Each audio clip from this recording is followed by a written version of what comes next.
Hi, this is Onna, and this is Check It at the Round Table, where we discuss movies, books, music, and stuff.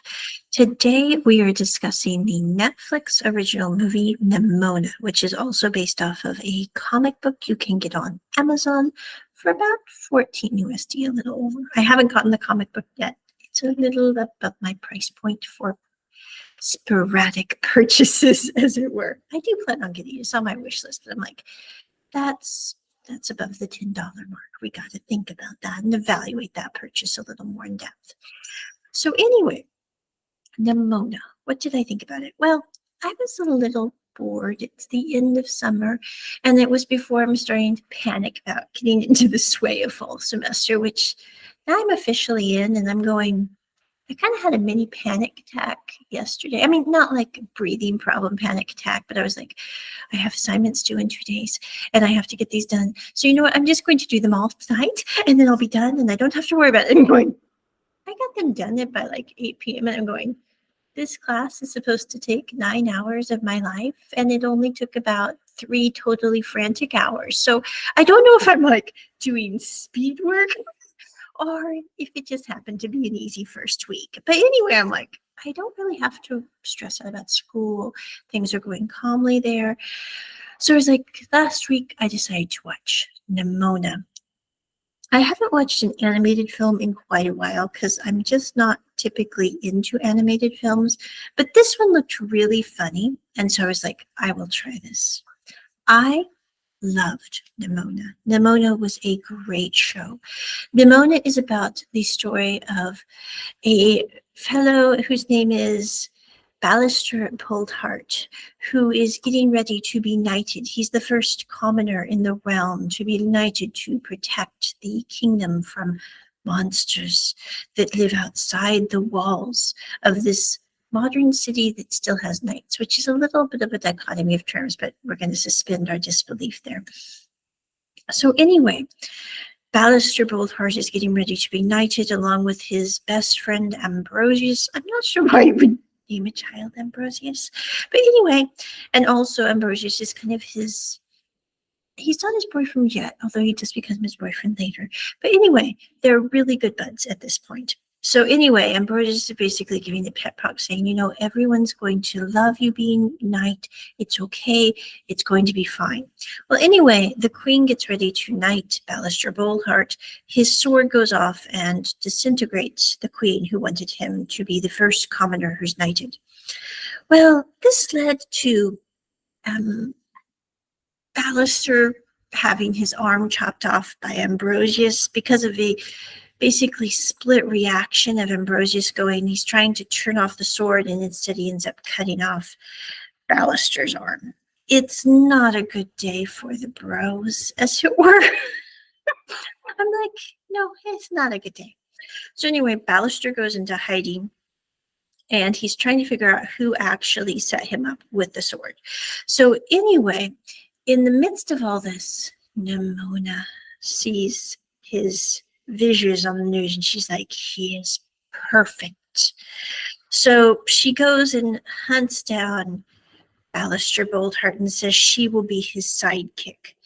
And basically she gets him out of a bunch of trouble where he ends up in jail. She gets him out. He finds out she's a shapeshifter, which kind of freaks him out a bit.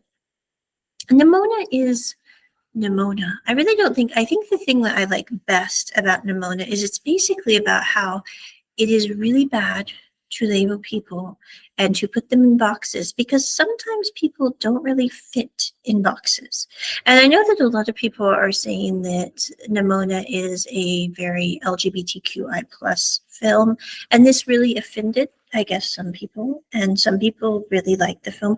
I personally, yes, there are some LGBTQI plus things in it. And even if there were or not, I would be totally good with it because I'm like, it's a great show and that's really not the point. But I guess some people said that Disney didn't take this film to make it into a movie because of the openly gay characters of Ambrosious and Ballister Heart. And I'm sitting there going, I don't mean it weird, but I'm going, this freaks Disney out. I'm going, I haven't seen Disney shows in a long time, so I will be the first to admit it has been a while since I've watched Disney shows, but I'm going, Ballister, Brave, Boldheart, and Ambrosious as a couple freaked Disney out so much that they wouldn't have them as a movie. I'm going, I don't know what the world's coming to, but I just sit there and was like, I'm kind of appalled that this was even a problem with Disney, given what Disney puts out that offends people in general a lot of the time. I'm going, yeah, I'm like, yeah, this two knights who happen to like each other in a romantical way freaked Disney out. I don't know. It's just kind of weird to me. I sit there and was like, I actually watched the movie because I was kind of curious because I Googled it and it said that Disney had ditched this show and Netflix had picked it up because of the LGBTQI plus references in it. I was like, I am curious as to what Disney found so frightening in this film that could offend some of their viewers. And I watched them going, it really is kind of like a Disney show, except the girl, or Nimona, who is actually not a girl. She's a hippo and a shark and Nimona. And I think we can just leave it at that. But Nimona, I'm going, this really is like a Disney show, except the Nimona character is far more interesting than most characters in Disney movies. I'm just saying, I remember being a kid and I was a little hacked at Disney because we did not have any strong, somewhat feminine characters. And the only one I liked was Belle, but I didn't think that she deserved to end up with the Beast. So, yeah, I'm going, I wish they had the Nimona, but they didn't. So Nimona tracks down Ballister Boldheart. She basically becomes his they basically become his sidekick and save him from prison, help him escape, all that jazz. In the process, Ballister realizes that maybe what he's always thought about the world is not right, which leads him to kind of I don't know, I think he's in his 20s, so we'll say a 20s crisis of the soul, to speak. So anyway, Ballister is going, he doesn't know who to trust. He doesn't know why monsters, which he's always been told are terrible things, are really like Nimona. And if they're like Nimona, all they do is talk a lot and kind of act like an angsty teenager because they've been through a lot of emotional trauma. I'm going, it's really not that terrifying.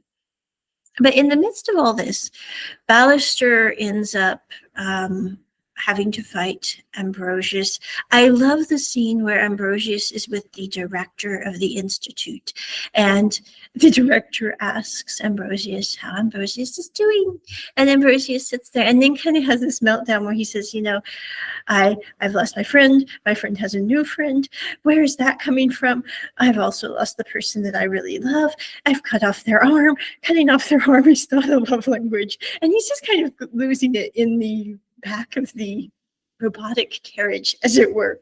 And then you flip to real life, and he hasn't said any of this. He's just said, I'm fine. And I'm going, a lot of us have semi-internal meltdowns, and it was really funny to watch somebody have one on film.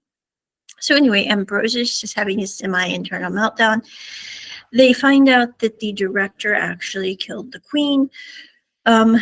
Nimona gets a confession out of the director that Ballister records, and they upload to the city, and everyone knows the director is a lying, terribly human being, and framed Ballister so that no commoner could ever become knight because, goodness, we can't have the commoners running around with, I don't know, hopes and dreams and ambitions above their station. So anyway, meanwhile, the director finds an ancient script that shows Nimona as a terrible black dragon with this little tiny girl character inside the dragon. And what you find out is that Nimona was actually friends with the character of Glorith hundreds of years before. But Glorith basically turncoated on Nimona, allowed people to try to burn Nimona at the stake because Nimona was a shapeshifter, and built a city and imbued fear in her people because she couldn't bear the fact that things could be different, that you could have a shape-shifting monster that wasn't really something to be terrified of. And I love the scene where Nimona is talking with Ballister, and they say, I don't know why I keep calling her she, except when they change into the teenage girl character, it just really seems to suit them well. But anyway, we'll call them they. So, but when they is talking to Ballister, they are talking to Ballister. I love how they say, the thing that really troubles them as a shapeshifter is not the fact that they are different, but the fact that people want to destroy them, not because they've been attacked by the shapeshifter, not because the shapeshifter has done anything wrong to them. They simply want to destroy them because they are different from them. And this strikes fear and terror into them and makes them feel like they are a hero to try to drive a sword through something they don't understand. I think in many ways, that's one of the most pivotal and best scenes of the entire show.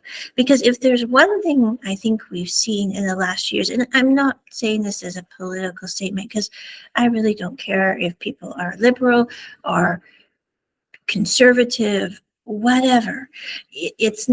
I'm not political, so I really don't care.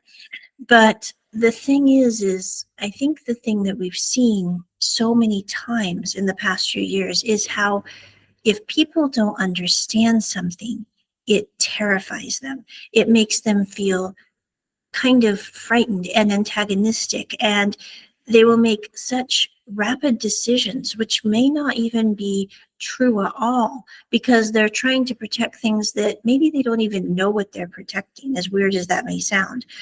But I think that this movie really brings to the forefront that the main thing is to have empathy and to try to have understanding.